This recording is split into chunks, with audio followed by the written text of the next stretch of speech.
let us embrace that we are first humans before we are all those other things, right? So humanity comes first. Yes. We need to treat each other like the Bible says love is key. So everyone we meet or we interact with, love is supposed to be our point of contact.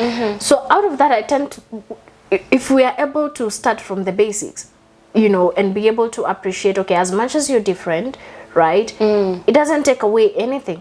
We are still able, because we are supposed to, you know, in a normal situation, we are looking to a better world, right? Yes. So we are working towards, we can have different ways of doing it and strategies, but the common goal is we want a better world.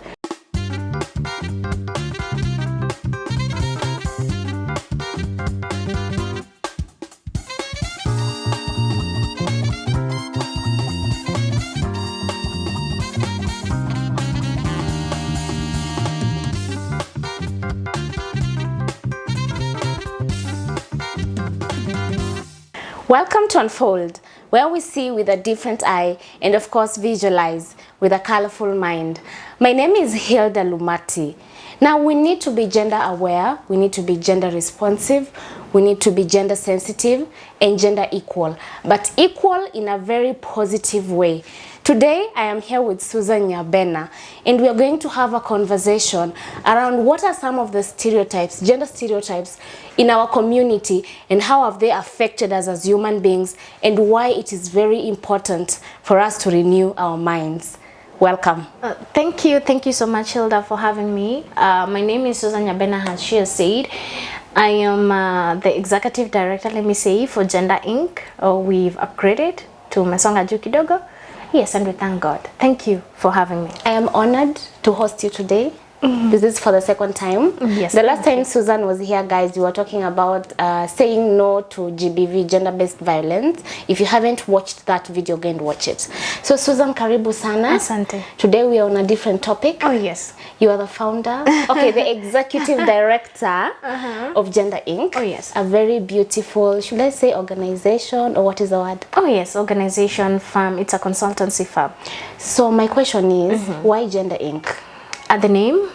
Actually, the concept came behind, we were trying to leave a mark. You know, we actually thinking, what would we do different? Like when we are gone, what kind of legacy are we having? We want to like ink, you know, vintage kind of thing that when you put some, when there is an ink to it, you know, it stays. When they used to write those letters and everything, you know, the feathers and the, you know, when the ink flows. So that is what we had in mind. Really? So we wanted to leave that mark because, you know, as you see, history people say, you know, this ink is whatever, how many years old, and this. So we're trying to see if Gender Inc., you know, will stay on for a long legacy and will have a mark. So what do you do, Gender Inc.?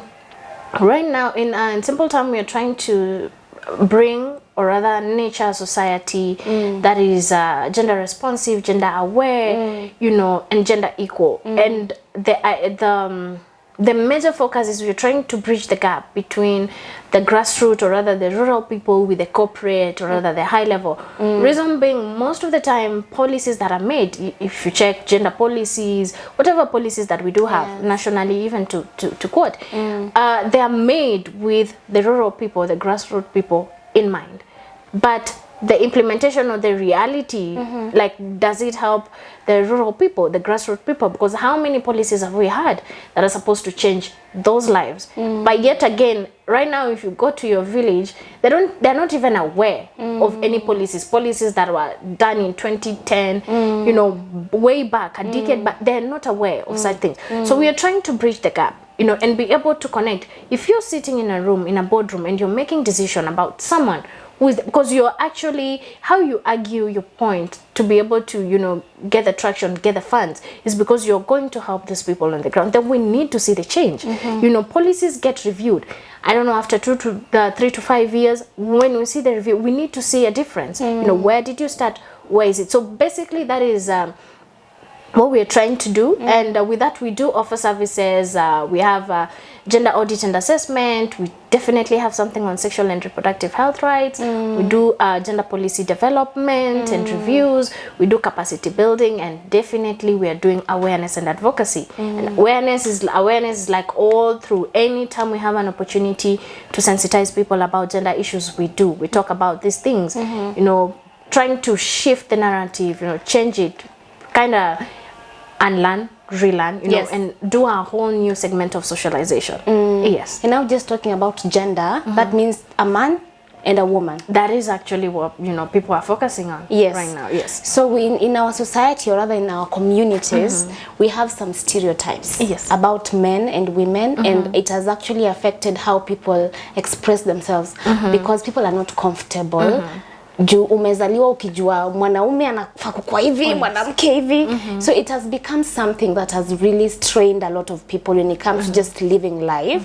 So I want you to help us unpack more about some of the gender stereotypes in our communities. What are some of these gender stereotypes? Okay, we have the major ones, or the ones we've been singing for long, that men are supposed to be, you know, aggressive, you know, the leaders, you know, take charge and everything, and the women, you're supposed to be, you know, weak, submissive, you know, fragile. Basically, I think, you know, that is what has been there for the longest time. And, you know, we are forcing the men to, you know, stand up, make strong decisions, even when they're not ready. And, you know, we've had so many issues on mental health because we are pushing the men too much. Nobody is actually there for them when they stumble. And on that, we do have a segment on Gender Inc., a special segment for the men. We call it Positive Masculinity. It is for men by men. So we get mentors for the men, you know, people who understand the dynamics, people who are not afraid to be vulnerable, who are not afraid to talk about what they're going through, and they will talk to their fellow men. Because truth be told, it's difficult for a woman to talk to a man about men issues. I can barely understand what they're going through. So we have men who take care of the men. So that is a segment to be able to, you know, level up and, you know, get rid of the misconception that you know, men always have it, figure it out. And sometimes it will take that man to understand the other man because they are the same gender. So yeah, they really understand they each have other. the same experiences. Unaweza pata, let me use an example of I think what always it goes without saying, the man is supposed to be a provider. Okay, so what about those circumstances or situations that the man has lost his job or he's unable to get employed? So how is he supposed to provide? Like, he's not like gonna do iyo ada kadabra vitu zitoke kwa nyumba. He can go out there, right? People go out there like the whole day looking for anything to just, you know, do, and they don't find. They'll come back home empty-handed. Very true. So how are you supposed to handle this guy? How, when he comes home, you know, and everyone is like, you know, being like those other men, you know, the neighbor, hey, you know, Mona, the husband bought this and that for her. They changed their sofas, they, you know. So at the end of the day, we tend to look at it like on a surface level, but it's deep-rooted. And, you know, things keep on changing. On the stereotypes, yes, we've had, like I was saying, the longest notion of women being weak and men being strong. But things are changing. Things are shifting. And currently, we even talk to the parents and say, when you tend to focus too much on the girl child, you're definitely missing out on the boy child. That is very true. These two are going to be adults, and you expect them to work together in future. It's not going to be possible because the focus, the equilibrium is shifting. As much as we don't want to admit it, it is shifting. And things are changing. Because currently, there's a conversation I was following on social media. And the ladies were complaining that, right, you know, we don't have men in the society. And what she was arguing was that we've definitely asked for equal opportunities, right, for the women. So out there, we are getting 50-50, right? When we come home, right, the man maybe he bills are being split 50-50 because we are doing, you know, gender equal thing. But then again, at the end of the day, you as a woman, you're still taking care of the children. You're still making sure everything is done. They are neat. You're still cleaning the house. You're still supervising your house help or your house manager. At the end of the day, it's no longer 50-50. It is no longer 50-50. So women have taken more responsibilities. Or you find other situation where men get vulnerable. It's like the man will have to cater for everything.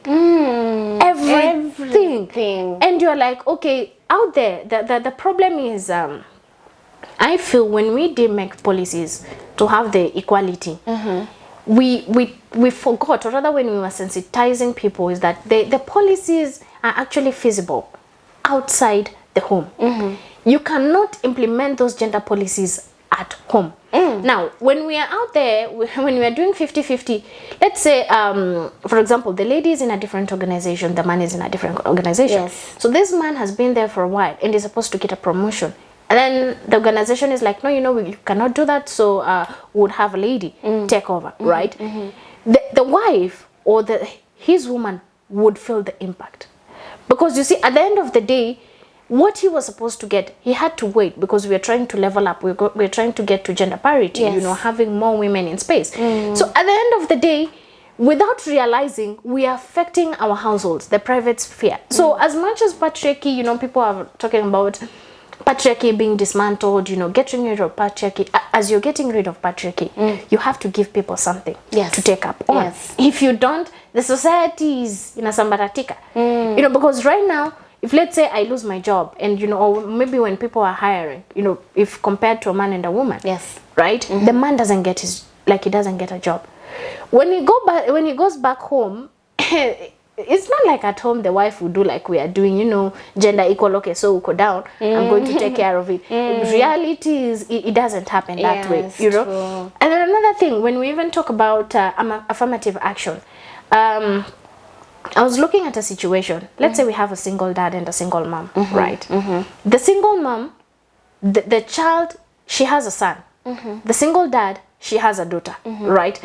When, affirmative action is taking things into consideration, or whatever policies, are being put there, nobody looks at the parents. We focus on the children. Yes. Now, when you focus on the daughter being the girl, let's say the man is, is a particular position, he's well abled, like we presume, men definitely have greater strides than we do. You definitely, outside while you look at the lady, because she seems to be vulnerable. Yes. But in reality, it is the guy who is vulnerable, because the mother is a single mom and she needs to do more to be able to level up to the man. Yes. So these are things I would say, I think they kind of seeped through the crack and we didn't realize. And as much as we're moving forward, we're still staggering, because there are so many things we are yet to put into perspective, or we are rather yet to take care of. So I would say it's so like easy stereotypes, things are changing. Like right now, I would say there, even when it comes to dressing, yes, talk about dressing. It's something I've found so interesting right now. It is like someone was saying, as a lady, if you're well dressed up, it's like, we umekaliwa, like you're being submissive. Sijui ni nini. Wewe ni bibi mzuri. Wewe ni bibi mzuri. I remember there is a place I went to do my hair, and the lady was like, hey, sasa unafunga kitambaa, kwani huyu mwanaume wako hawezi wacha tuone nywele? And I was like, the assumption, the stereotypes, because right now it's like, if you're an empowered woman, it's basically, it's like you can almost walk half naked, to show that, you embrace your sexuality, but people can decide, just like the way we say, ladies can decide when to get married, because the unending pressure of unaoa lini, and it comes from us female. They tell you miaka inasonga, unataka kuzaa lini wewe? Ukiwa mzee, ukiwa grandmother, so I think all of the things are shifting, things are changing. So we do have like hizo traditional ones, that the stereotypes we've had, but kuna za sahi, like things are cropping up. I think maybe with shifting norms and socialization, there are new stereotypes and they're coming up, and you're being forced, to kind of conform to it. Otherwise, it's like a pattern. I was telling people that for us ladies, let me use this stereotype that affects ladies currently. I know ladies, we're being encouraged to be out there, make your own money, do your own things and everything. But the reality is they're just ladies. They're not meant to do that. Kuna tu wale wenye kazi yao ni kukaa kwa nyumba na washughulikiwe with their husband. It is how they are. If you ask them, hata sahi umpatie kazi, she will still choose to stay at home. It is her choice. But you will meet people out here, it's like, okay, sasa wewe, since we kazi yako tu ni kukaa kwa nyumba, nobody even considers that, taking care of the house is a job in its own. So it's like wewe, even in meetings or whatever, people sideline you, because it's like you have nothing, like you've not made it in life. But I tend to say that we all have different parts. There are just some of us, like, you're meant to sit at home, be beautiful, and be taken care of. And then there are others that you have to be out there. It's just like doing business. Not everybody is gifted with an entrepreneur gift. True. There are those people you just have to wait and get employed because entrepreneur is not your thing.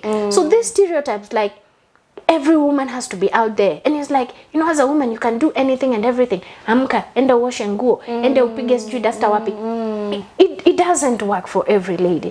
So I think these stereotypes that saizi ukipata dem amekaa kwa nyumba, it is like she's lazy, she's championing for patriarchy, you know, she's being too submissive, that she should shake off the submissiveness. She can be at home, but she's the one mshahara ikifika, she's the one who manages the whole finances of the home. So I think those are the new stereotypes, I would say, like emerging zenye zinatu affect sahi. Yes. Na kuna, when we talk about ladies staying home, I think, like you've said, it's a decision. Yes. And if that husband and that wife are comfortable like that, that is their life. Because at the end of the day, we ladies, we were created to be helpers. Yes. You know? And then men are supposed to provide, but then society imetufanya tumewaekea hiyo mzigo like 100%, like the pressure is real. So sometimes people need to understand, when it comes to gender, there are things we are supposed to do, but then, how do I say it, in a positive way, in a good manner, that the other gender doesn't feel like amekaliwa, you get. And through this process you realize we've been affected. We have.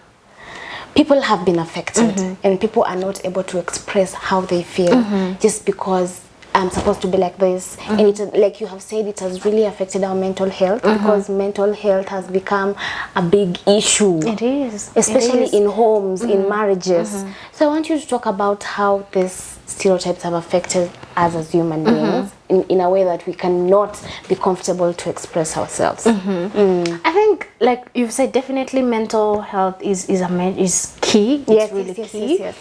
And I'm glad that for the men, especially for the men, you know, for us women, tukikuwa na chama, we can have time to talk about our issues there. Because we talk. Yes. You know, kitu kidogo, we will start crying and the world has to stop and everyone has to listen to us. Or if you have that one friend, like you just meet and, you know, talk about your issues, nothing important, just letting it out. But I'm glad that men are picking it up. You know, as much as people are saying that it doesn't count, I think it does. Men need to have those safe spaces, because when you have, I tend to think, I'm not a mental health expert, but I tend, most of the cases of GBV are those men who felt like they're trapped, like they can't talk, they can't do, no, it's like umefinyiliwa kwa kona. It's like you're looking for an outlet. So for them, it's like they tend to feel the only option they have left is aggression, violence. So we tend to think, when we talk about these issues, you know, it helps avoid so many things, like, you know, express yourself, whatever is in mind. Just that the society, we need to embrace when our men talk, you know, even in relation, I say gender issues, okay, there's a thin line between gender issues and relationship. So kuna those issues that we can clearly see are gender, but there are those issues that you and your partner need to sit down and decide. But on mental health, I think as ladies, we need to be able to appreciate our men. When they are having conversations with us, we need to pay attention. Najua sisi tunangojanga tu, like, ameongea maybe magari, ameongea biashara, you know, because men have a way of, hata asema tu directly ati ndio kitu nanisumbua. Yes, that is true. Atazunguka ataje sijui mabiashara before he actually tells you what is problem. And if you pay attention, unaweza pata, if he has a financial issue, it will come out from that business thing he's been doing, or the idea. So you go, oh, okay, so actually what is stressing you is that there is a money issue. It is not a business issue. But you see, we don't pay attention, right? And then I would say we've gotten affected on sexual reproductive health issues. I think this is really a major thing. I believe as humans, if we have the right, or if we get in control of our sexual and reproductive health, we are able to do anything, because that is where I believe that is where everything starts, right? The choice to decide to be, who to be with, you know, when to have children, how many children you would want to have. So, like, you know, it's still there for us women. You know, I've seen, yesterday I was reading a conversation of men saying that, you know, nowadays as a man, you're not supposed to marry a woman that you love, because if you do, utapotea, like you forget about everything, your dreams, and you just be there, you know, following the lady without having, you know, it's like sense in akupotea, right? And men actually confessed in that conversation, and they said some of them are married to women that they don't love, right? Simply because they feel if they be with someone that they love, they would kind of lose their sense of self. So, okay, I was like, Sasa, you know, how is this working out for these people? And they were like, you know, si tunaishi tu kama partners, you know, because at the end of the day, now they are now fully able to focus on their dreams, you know, because wanajua huyo sio penye, like that is not where the investment is. So I was arguing the fact that, you know, maybe we shifted things by ourselves and we are trying to force it to work, because the Bible clearly states it is the work of the man to love. Like the men, you know, it's their responsibility. Women, we were never told to love. Hiyo tulijipatia tu hiyo responsibility tukisonga, but it is not our responsibility to love. The men should love. We should submit in form of respect, right? Not submissiveness at you know, unapigwa and everything. Kweli. You know, it's like when like we were saying, we need to go back to, you know, the word and the basics and everything. So when we do, I tend to feel like we're going to avoid so many issues. There is a lady who was talking about this issue, and she said submissiveness is when, let's say as a woman, you're financially capable. So let's say you'd want to go out, you know, for holiday, and you tell the man, I want us to go out, you know, and he says no. Submissiveness is you are actually able to take yourself without, you know, any support from this man, fully take yourself on vacation, but you choose not to because he said let us wait, right? Wow, now I love that. You being like, if you want to know if you're submissive or not, so she was saying, kama you're just there and you're fully dependent on your man, you're not being submissive, because the day unaweza pata pesa, you might become a different person. So when you're actually empowered and you're still able to be in sync, you know, and basically I think hata sahi we can get social media, our conversation has been reduced to relationship. Women do this to keep the men. Yes. Men do this to manage the women. Like hakuna kitu ingine tunasema sahi. It has been reduced to relationship, which is key because it all trickles down to sexual and reproductive health. But then again, like, we just need to focus on how things were put. I think hapo katikati tulijipoteza. Like we decided to do our own things. And then it's not working. Let us be honest. Our marriages are not working, and we keep on asking why. And it's all to this. You know, people still get children to have the men stay with them. You know, men decide to, you know, have children, multiple with multiple women. Ndio asifungiwe, because you know, if you spread them out, like unaweza manage, okay, leo niko huku, kesho siko. You know, you can be able to, this one is not working, so I can try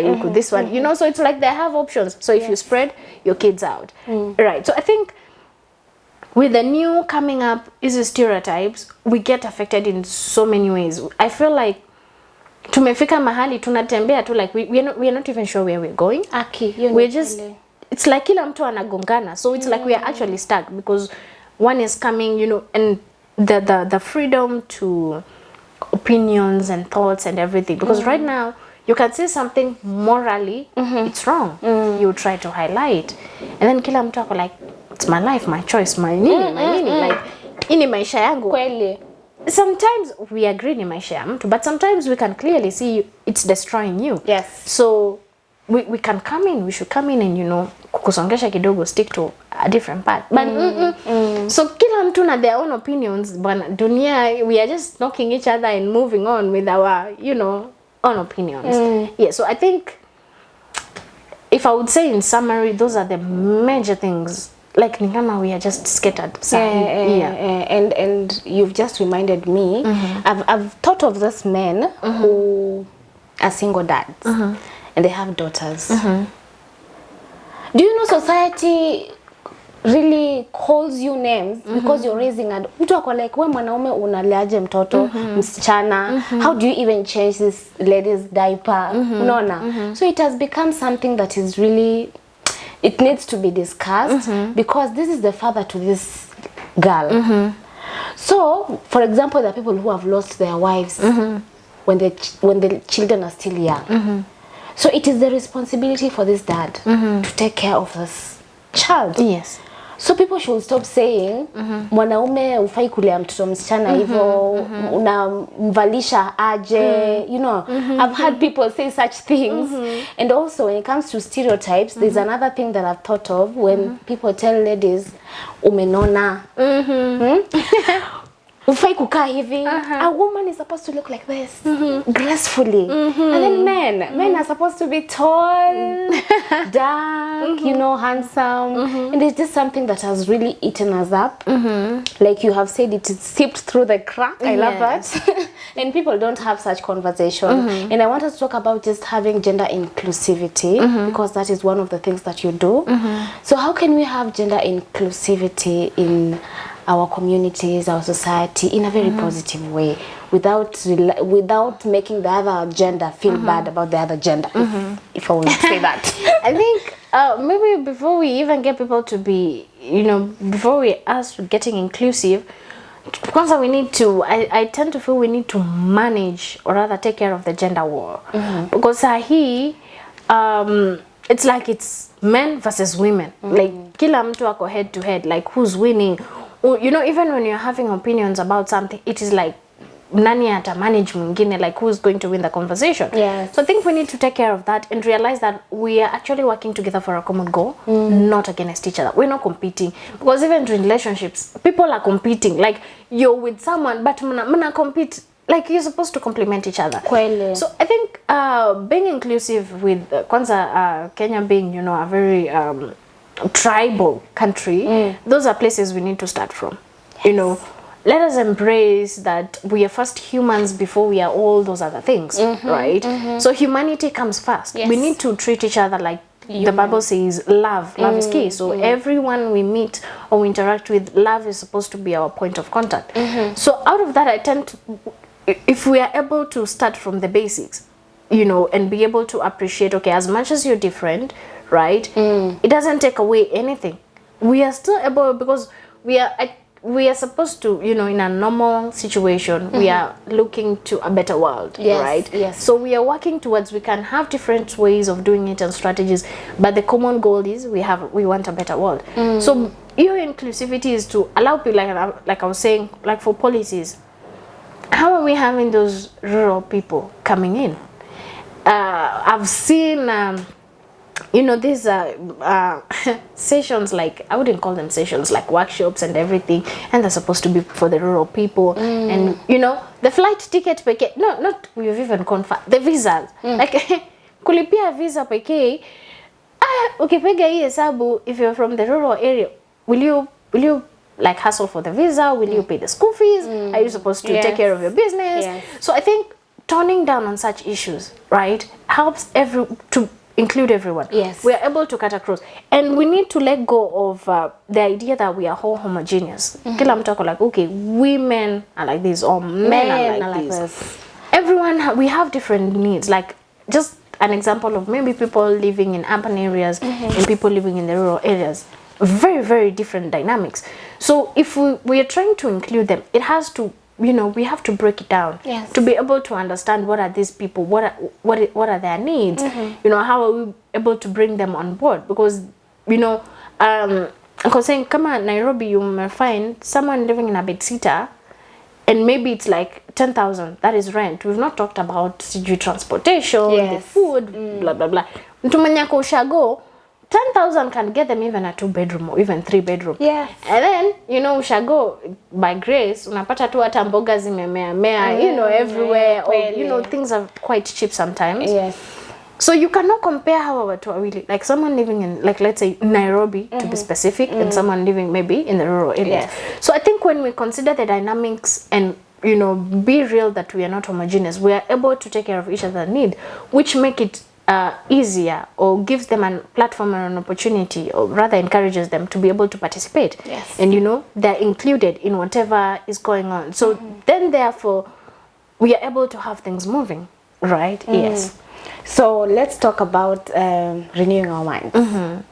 People, for all this to happen, for people to understand that gender equality is important, but in a positive way, that requires renewing our minds. So just tell us why it is important for us to renew our minds when it comes to issues to do with gender. I think it's the basics to everything. Like I mentioned about the gender wars. Right now, we've even shifted our focus on what is key, what is pertinent, and we are looking at, did that man get promoted? Why didn't I get promoted? At home, unajua, I woke up in the morning and nikapika chai, so he got to do the dishes. So it's like we tumesahau. You know, even when you check on social media, it is, hey, me, you know, when I do this, then my man will have to do the other. Me, I will not accept to do it. You know. So I think at the end of the day, we've tumesahau what is important. True. Tumefika tu tunapigana. You know, even when hey, me, I can't do this. Even at the office, you know. So it's like, sijui kama tunachochana, like it's just chocha. But the reality on the ground, gender equality is crucial for all of us. You know, especially elevating women or creating more platforms for women, you know, persons living with disabilities and refugees, just having them have the same, be able to access the same services as everyone does, right? Because at some point, even in Kenya, it's like there are particular services are for particular people, right? So having gender equality, it's just unfortunate that we've reduced it also to mean women empowerment. But these are two different things. Gender equality is a whole lot of segment, and then women empowerment is another. So when we're talking about having more women, you know, having platforms and vitu kama hizo, that is actually women empowerment. When we're talking about gender equality, we are considering both men and women. So if I go into an organization right now and I find that maybe all their board members are women and they are not categorically stated that it's a women only, you know, organization, I need to see a man. You have to explain why you're being gender discriminative. But we don't do that. We get comfortable that, oh, it's all women board, you know, women are taking over. It is not the case. It is not the case. So when we're talking about gender equality, it means covering both men and women. If you go to a place and you see, you know, you know, in a group or whatever, and it's only one man, the man is the marginalized person there. We need to consider, if before you do anything, you need to consider are his needs taken care of. It's just that we tend to think, you know, men can manage as many women as they. It's not true. But since our society is like, let's say he's living at the office and the other men are like, as soon as you tutapita mahali tu kunywa kamoja, and wewe uko like, you're going home, the first unaenda kufanya nini nyumbani? Kwa nini mapema? Wewe ndio unapika, like umekaliwa, you know. So I think we lose focus when we're trying to pitch like we're having men against women, because men are actually struggling against the patriarchal structure. They're trying to, you know, unlearn and, you know, pick positive aspects of masculinity, but still, you know, the barriers and whatever. So I think if we are also able to work together, it helps, because we now get to understand our struggles, which are different for the men and women, and then therefore, you know, we find that we are in sync. Being in sync, you're able now to fight the patriarchal systems and the structures, right, and be able to get a positive way to maneuver or bring a whole new culture that people, you know, we can start to socialize our children. Yes. And I want you to shed some light when it comes to gender equality, because when people hear gender equality, especially men, they think women want to be like us. Oh yes. Women want to be like us and they cannot be like us. So just shed some light and explain gender equality. Ni really. Okay, gender equality nikiweka in simple terms, ni tu kuhakikisha tuko like, kama niseme services zinapewa, niseme kama wamesema tunagawana kitu ama machungwa, right?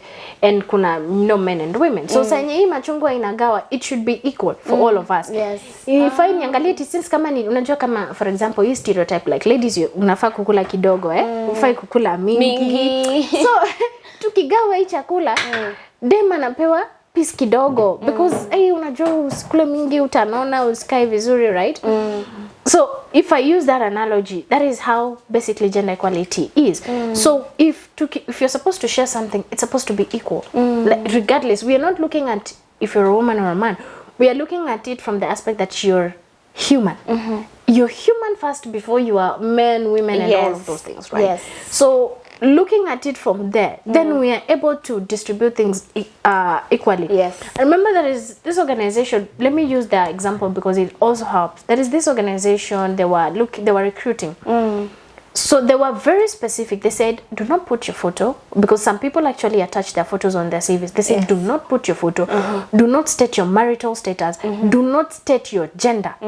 So that, because from different countries, you know, sometimes it's difficult to know if this name is male or female. That is true. So it actually reduces the issues of discrimination. So when someone is picking you, they're picking you from the basis of you're qualified for this. Yes. Not because you're male or female. And like I was saying, there is a difference most of the time, you know, for us ladies, when we are out there and we're trying to push for something, we tend to say, oh, you know, gender equality. It is not all the time that we are actually fighting for gender equality. There are times we're just fighting for women empowerment, and we need to embrace that. An example of such is, we tend to believe when we have women in leadership position or particular position, automatically we will have a gender equal, you know, society, sensitive, responsive. Now, there was this paper that had been written, and the lady was doing like an analysis. She was critiquing Unanaizi quizzes, like the ones they used to, I don't know if they still do in Kenya, that they will have schools that will come to do competition. I don't know, maths quizzes and things like that, right? Yes. Now, they said they wanted to push women to be in the STEM world, the science field, right?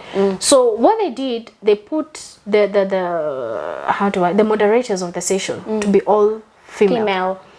And so basically they were like, the idea behind that was that it was supposed to, they're supposed to act as role models, you know, to encourage ladies, and definitely it's supposed to trickle that most ladies will pick it up, the girls. Now, the unfortunate situation is that since the thing started, I think in 1993, there is no girls' school that has ever won that contest. It has always been men. Now the argument came in. The purpose of these ladies to be moderators was to encourage, or rather to, you know, act as role models to these, you know, young girls, so that they be able to take up the issues of sciences and embrace it. Then why are we missing it? And you see, it's all part of, we tend to assume that if a man is doing it, then I can do it. As a woman, like where we've reached, if a man amewekwa manager, why not I? Mbona sio mimi? Yes. Oh, okay, so I'm not a manager because I'm a woman. You're looking at me like that because I'm a, you know, I'm a woman. Yes. That is, I think, where our concern is. You can actually, you know, that is, it might not be your passion, like for issues of sciences. Yes. It might not be your passion. It's not a matter of you being woman or I don't know what. So gender equality actually allows you, like, you make your own choices when, where, and how. You know, we always do that on sexual and reproductive health, but it also plays role in our day-to-day decisions. Career-wise, if I did, like in my family, everyone is on the sciences. I'm the only one on arts. You know, so people can sit down and wonder, wewe mbona hauko sciences kama watu wengine? So it is such things like that that I think we lose focus. It's not a matter of, okay, so I'm a woman, so I don't get it. You can be given that position and you not have any impact, because maybe that is not where God wanted you to be in the first place. Two, you're not passionate about it. The only drive that you have is that since a man is there, then I can be there. That is not gender equality. Gender equality is, maybe I'm comfortable with the, you know, in arts, or I'm comfortable with being, you know, let's say, even if I go to meetings, I'm like, I'd rather listen. You know, maybe I operate evil too, like people will give their ideas and I will critique. I don't have to come with my new idea so that I'm seen. Other people, they're blessed with building up other people's ideas. There is nothing wrong with that. It is actually you being gender equal, because at the end of the day, you're being comfortable in your zone and you're able to thrive well in it. But sasa he, we are like, okay, so he can do that, so can I. And the competition is so bad that even among women, you know, we tend to think that gender inequality is about men and women. We have gender inequality, especially for us women. It is so intense. You know, giving an example of kukaa kwa nyumba, kuna and then msichana wa kazi. The inequalities zenye unaona hapo, you know, I've seen, you know, wasichana wa kazi wenye watakulia nje, they will eat from the balcony, or you cannot sit at the table. You cannot go past this area. You know, so those are just some of these few things. So when we are talking about gender equality, I think, like I was saying, let us just go back to the basics. What was the purpose of this thing? Like, what are we looking to achieve? Yes. Tuache hizi kupigana, because at the end of the day, men and women, we are moving, we want the same thing. Tuna move to the same direction. Our strategies might be different, but tunaenda place moja. Yes. Tuache kugongana, because we are doing more damage and hakuna penye tunaenda. And we need each other. We do. We do. We need each other. That's why God put man and woman. Oh yes. Here on earth. We do. Yes. And I want you to talk to anyone who is watching. First of all, I want to say congratulations because you just launched Thank you. Gender Inc. And before you even talk to anyone who is watching about just being gender aware and why it's important to be gender sensitive and responsive, I want you to let people know how they can find you. What are your social media handles, just in case someone wants to involve you in what they're doing. Yes. Okay, so we have a website. It's Gender Inc. So it's www.genderinc.com. We have social media pages. Facebook is Gender Inc. Instagram Gender Inc. Twitter is Gender Inc. And then we have a page on LinkedIn, Gender Inc. So basically, it's just Gender Inc. all through. Now what else? Then you can talk to them about now why it's important to be gender aware. Oh yeah. So it is important to be gender aware. Basically, gender aware, gender sensitive, gender responsive, which trickles down and it leads to gender equal. It all starts with you being sensitive with the other person's needs. You know, it is not a matter of always what you want, what you can achieve, or what you can get from it. Being sensitive to the other person is the beginning of all of it. How, you know, we speak our words, how we interact, you know, even when we're making policies, just thinking about the other person's needs, you know, forgetting that they're homogeneous, or she's a woman like me, or he's a man like me. It helps us to be gender aware and gender sensitive. And with time, we get to be gender equal, because a gender equal world is definitely a peaceful world. Hizo vitu mbili, they go together. Gender equal, definitely we get a peaceful world. Yes. Thank you for coming, Susan. Thank you too for having me. You are full of knowledge. Continue being a gender advocate and letting us understand that a man and a woman need each other. And we are not saying we are, before God, we are all equal. Oh yes. So let's behave like that here. Okay. Thank you so much for coming. I'm so proud of you. You keep doing it. Keep going. You're going far. Amen. And continue living that ink like you have said. Yes, wherever I go. Thank you. Okay. Thank you. That was Susan Nyabena for you. And one thing I want to say while ending this video is, the Bible says, do not conform to the patterns of this world, but be transformed by the renewing of your mind. So renew your mind and understand that we need each other as a man and as a woman. Now, what is your story? Are you willing to share with us? Unfold is here for you. You can either call us, you can text us, or you can email us. And we also host psychologists, motivational speakers, mentors. Just come and shed some light in specific areas of life. And just in case you're willing to support us, our till number is 5548597. Until next time, bye.